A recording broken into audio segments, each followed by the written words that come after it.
Well, it's the last award. It's the biggest one. It's the Richard Dennis Drugpeace Award. Before there was George Soros, there was Richard Dennis. Richard Dennis is a remarkable philanthropist who made a lot of money at a young age, and what he decided in the late 1980s was he wanted to spend a chunk of it on trying to end the war on drugs. He hooked up with Arnold Treback, helped fund the start of the Drug Policy Foundation, was there for the next 4 or 5 years until he handed off the baton to George Soros. He's still there. He's still there for us, and in fact, it was a special contribution for him this evening that actually made this dinner possible. I really wish he could be here. You know, this award, oftentimes it's given to mayors, to governors who have really shown political courage, and sometimes it's given to activists who have been in the trenches in the field and fought forever and ever and ever, whether it was Keith Stropp, or whether it was Arnold Treback himself, or Kevin Zeese, or Reverend Howard Moody last year. I would like now to ask Donald MacPherson and Mayor Philip Owen to come on up.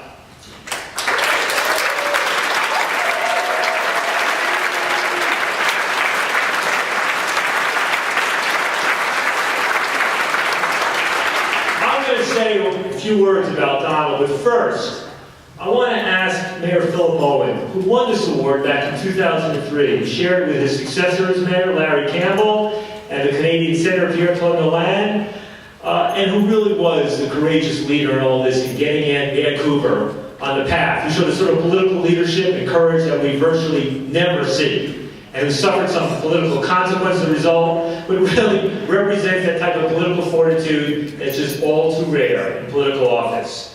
So, Philip, please come on up and initiate this presentation.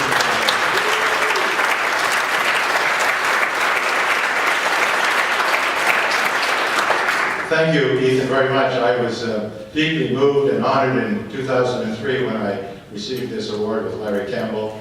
And it's a cherished award. I've got a lot of plaques and certificates that I got over the 18 years I was in public life.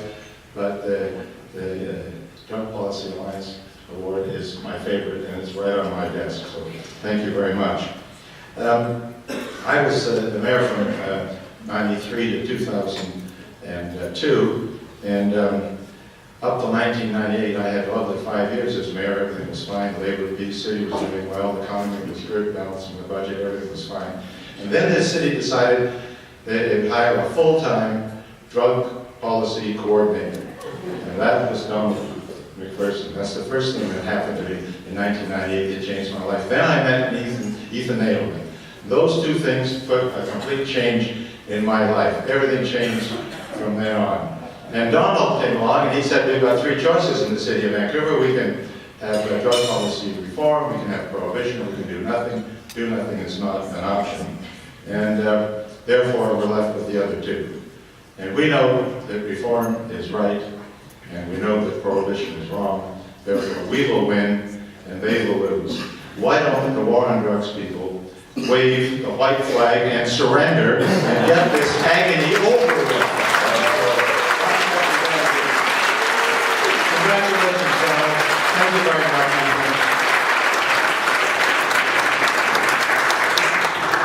And I just want to say this about Donald.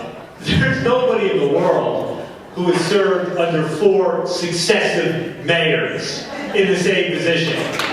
And who did that not just because he was a good administrator, they needed to do this and that, but because for 2 reasons. One was that Vancouver had this remarkable history of mayors from different political parties, opposing political parties, nonetheless fighting for the same cause when it came to ending the war on drugs and making Vancouver an outpost of European-style sensibility on harm reduction and drug policy reform. But the second reason is that Donald was truly remarkable.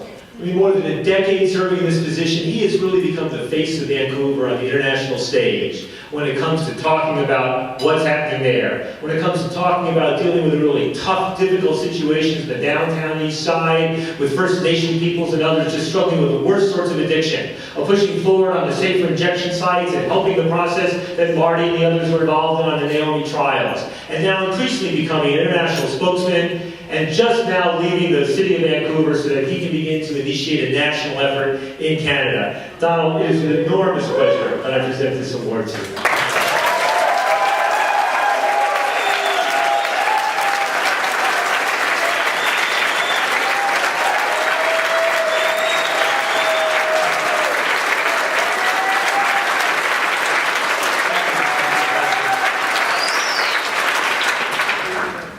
Hello, my name is Donald MacPherson, and I'm a municipal bureaucrat in Vancouver.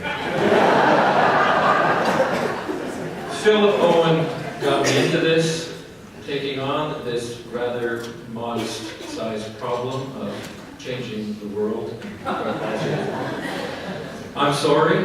This award tonight should be called, Ethan said I've worked with 4 mayors. I've survived 4 mayors. Philip crashed and burned after we developed the 4-pillar strategy. That was really good for his career. Larry Campbell came along, he got a better job. He's a senator in Canada now. Sam Sullivan, who was at the last conference, was here.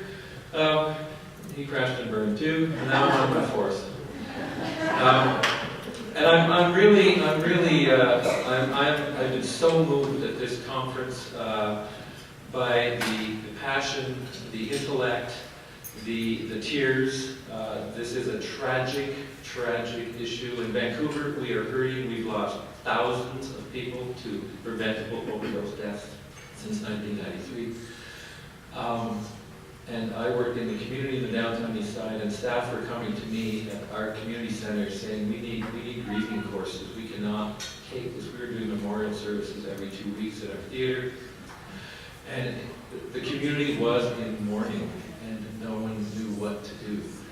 And my dream, moving from that community center to the city of Vancouver, was we've got to find a politician who will step out and take some fucking leadership on this issue.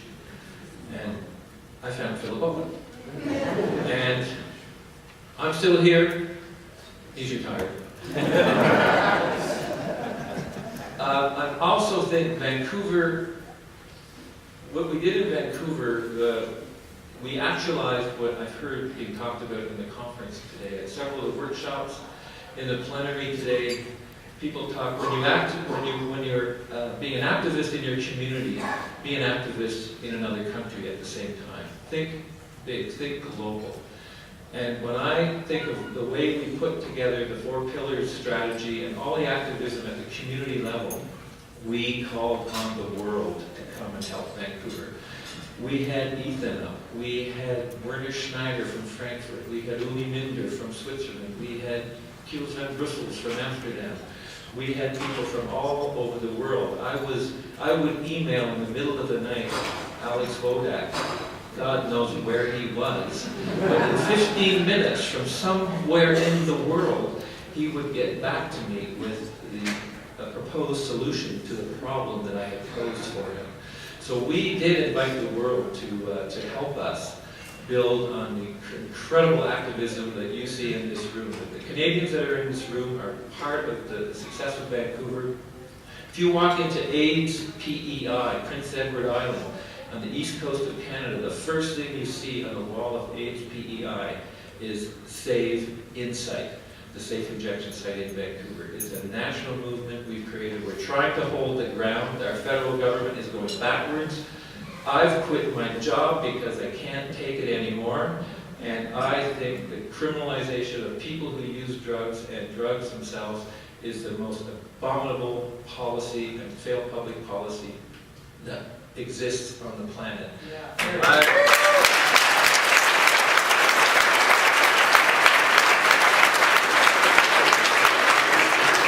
I didn't think anyone would really disagree with that.